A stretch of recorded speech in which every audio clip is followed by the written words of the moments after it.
Hi, everyone. So welcome back. And in today's session, we're going to be looking at the healthy eating guidelines.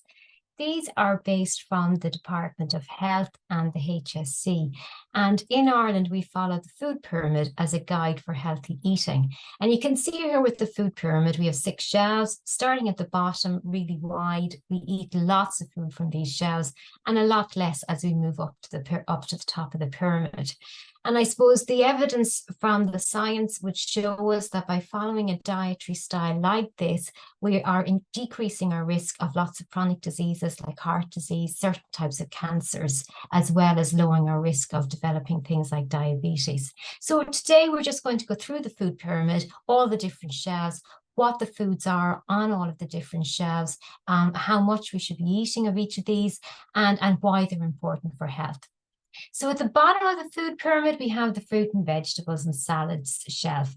And it's recommended to eat between 5 and 7, if not more, portions of foods from this group every day.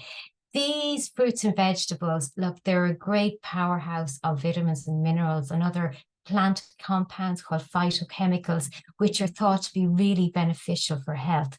And we know that a Mediterranean style diet, which is linked to better health outcomes, also has lots of these foods in that diet. It's recommended to eat a variety from this shelf every day. All those different colors are giving us lots of different vitamins and minerals, as well as lots of different phytochemicals. So they're all doing lots of different jobs in the body. But it's important to remember that, it's not just fresh fruit and veg that we need to be consuming. It's all different types of fruits and veg. They can include fresh, frozen, canned, dried, and include even one fruit juice a day. So lots of different ways of eating fruit and veg every day. And people often ask, how much is a serving of a fruit and veg? Well, really, I suppose for most of the bigger fruits, it's things like 1 apple, 1 banana, 1 orange. But for bigger fruits, it would be half a grapefruit or avocado. When it comes to things like vegetables, it's generally about 3 tablespoons of cooked vegetables. And each one of those contributes to 1 serving a day. So when you're trying to incorporate fruit and veg into your diet, lots of little tips out there with regards to having them in your diet. It's important to try to retain as much fruit of the vitamins and minerals in there. So when you are cooking vegetables in particular, don't overcook. If you can, steam rather than boil, and just use as little water as possible. And that can help retain lots of fruit and veg. People do find that, the fruit and veg, they can be expensive. Try to buy in season, but also to look at other options like frozen fruit and veg. They can be great to have in the freezer. And again, there tends to be maybe for some people less food waste with them. Also remember as well that dried fruit also counts as one of your 5 portions or 5 servings. So again, they can be quite useful. It's really good to try to incorporate fruit and vegetables into kind of every meal that we're eating. And if you're making dinners, and especially kind of pot dinners, it's good to incorporate things like tinned tomatoes, or if you've got old veg left over and you kind of cook it up and then puree it, that can be added in as a sauce within things like spaghetti bolognese and different dishes like that. And a great way for kids, especially for hiding fruit and veg or veg in your meals. So it's really important to try to incorporate as much fruit and veg in your diet every day.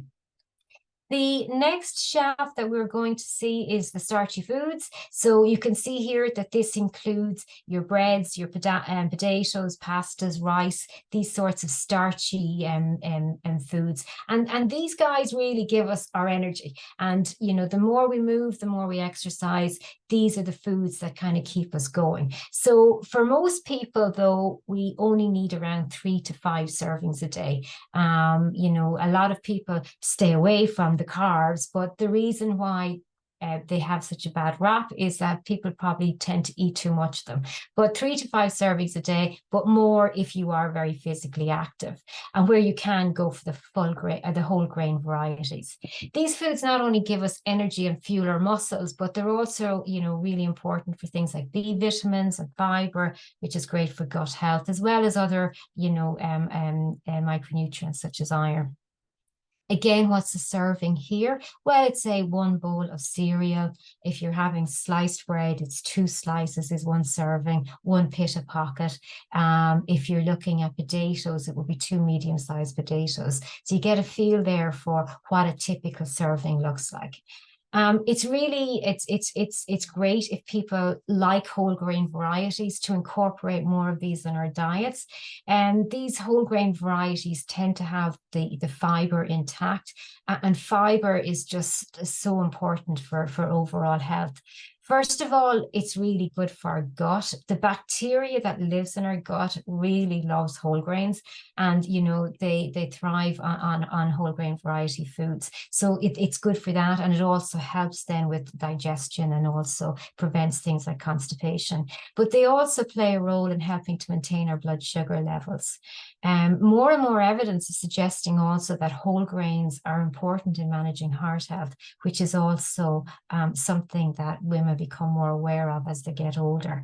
And also, with regards to consuming foods, whole grains can tend to help to keep us fuller for longer. So again, they can be good at keeping us full. Next up on the next shelf up is our milk, yogurt, and cheese. And this is the shelf that provides us with the calcium-rich foods. And it's really important that we eat about 3 servings of foods from this shelf every day.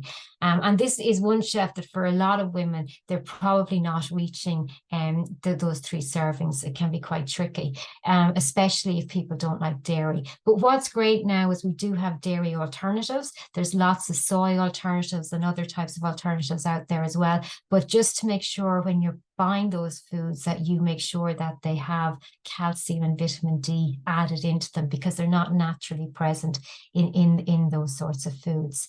And what does a serving look like here? Well, a serving of dairy is, say, 1 glass of milk or fortified plant-based alternative. A yogurt carton is also a serving. Yogurt drinks, say, 1 bottle. And if you're consuming cheese, serving of cheese is 2 thumbs. So that is roughly what a serving of cheese looks like. And that's for hard or soft cheeses. So where you can try to incorporate 3 servings a day of these calcium-rich foods. And again, really important for bone health, which we'll be talking about in a separate video. The next shelf up is our meat, poultry, fish, eggs, beans, and nuts. This is the shelf that gives us protein. Now, we also would have got protein from the dairy shelf as well, but this is where most of our protein comes from, is from this shelf here. And it's recommended to have foods from this shelf about twice a day. And it's important to mix this up. It includes your meat and poultry, but also to start trying to incorporate fish or maybe plant-based proteins in your diet as well. They're really good for providing lots of other vitamins and minerals such as iron. And the plant-based ones are also really good at giving us fiber as well as vitamins and minerals. So what does a serving from this shelf look like?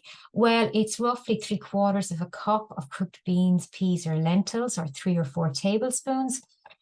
It's about 30 or 40 grams of nuts or seeds, which is basically what a kind of a tight into the palm of your hand. When you cup it up like this, it's just kind of what falls into there. That would roughly be a serving of nuts or seeds. 100 grams of soya. Or tofu, which again is usually about the size of the palm of your hand and maybe as thick as a pack of cards. What I would say with this shelf, again, really good source of protein, but it can be really useful to maybe mix it up here. I know a lot of people are trying to reduce their meat intake, especially when we're looking at sustainable food and food systems. So it can be important to maybe look at alternatives. So this doesn't mean going vegan or cutting out meat and things like that completely, but maybe, having some days that are meat-free, or, mixing up your meals. For example, if you're making casseroles and stews, maybe, you could use your mince, but you also then put in a can of kidney beans or some other type of beans, and that can help, incorporate other sources of protein in there too. If you're using tinned pulses, they can be used straight from the can, but if you're using dried pulses, they do need to be soaked overnight before they're incorporated into meals. And then if you're eating nuts, to try to go for the unsalted varieties where you can. Also from this shelf is fish. Fish is really important in our diets, and in particular oily fish. So it's important, if we can, to try to maybe eat 1 or 2 portions of fish a week, and one of those to be oily fish. And oily fish contains what we call omega-3 fats. And these omega-3 fats have been shown to be really protective for our heart health. They lower our risk of cardiovascular disease. Now, they don't lower cholesterol. They work in a different way in the body. They help keep our blood vessels flexible, and they kind of prevent them from stiffening. So again, really important function in our body. Oily fish, what are those? Things like, salmon, trout, mackerel, fresh tuna, not tinned tuna, but fresh tuna is a good source of omega-3s as well. Remember, with the others like sardines and salmon, if you use canned, they are good sources of omega-3. So they can be incorporated into dinners, but you could also maybe use the tin varieties for things like sandwiches and rolls and have them for your lunch. The next shelf up is our fats and oils. And fats and oils, we're moving to the top of the food pyramid here now, so we don't need as much of these foods, but fats are still so important. We need them for every single cell in our body needs fat in some way to function, but we just need them in smaller amounts. And there's, different types of fats. We have what's called unsaturated fats, and then saturated fats. Unsaturated fats tend to come mostly from vegetable sources, and unsaturated fats tend to be better for our heart health, whereas saturated fats tend to come from animal sources, and too much of those can be, can have an effect on heart health. So it's important to try to incorporate as much unsaturated fat in our diet. So things like rapeseed oil, olive oil, those sunflower oils, they tend to be better for our heart health. What does a portion or a serving look like? Well, if you go out to a restaurant, or you get a coffee and scone, your scone will come with a little portion of say a spread. That is a serving of one of these groups. So again, that would be usually about 10 grams, and you use that maybe, for example, on 2 slices of bread. And then if you're looking at oils for cooking, a serving here is about 1 teaspoon. So 1 teaspoon of rapeseed oil or olive oil, etc. So again, really important to incorporate these into our diets, but we don't need too much of them. And at the very top of the pyramid, we now have the foods and drinks that are high in fat, sugar, and salt. And I can see the red reflecting off my face here. This is the shelf that, we tend to eat quite a few foods from this, and really, they're not really doing much for our health. We've actually separated this little shelf away from the rest of the food pyramid because it's really not something we should be eating every day, a maximum maybe of a couple of times a week to have in your diet. What I would always say with this shelf is that if you're eating a lot of foods from this shelf, you're probably not eating all the foods from the other shelves. And that means you're probably missing out on vital nutrients such as iron, calcium, and protein and things like that. So, these foods, they can be high in sugar, they're high in salt, they're high in mostly saturated fats. So definitely not really doing much for our health overall. So just every now and again to have these sorts of foods. So the key messages for health is to try to incorporate as much vegetable, salad, and fruits into our diets, up to 7 servings a day, and try to limit that intake of high fat, sugar, salt foods and drinks. Using that food pyramid as a guide for serving sizes, and also, how many times to include these foods in our diet.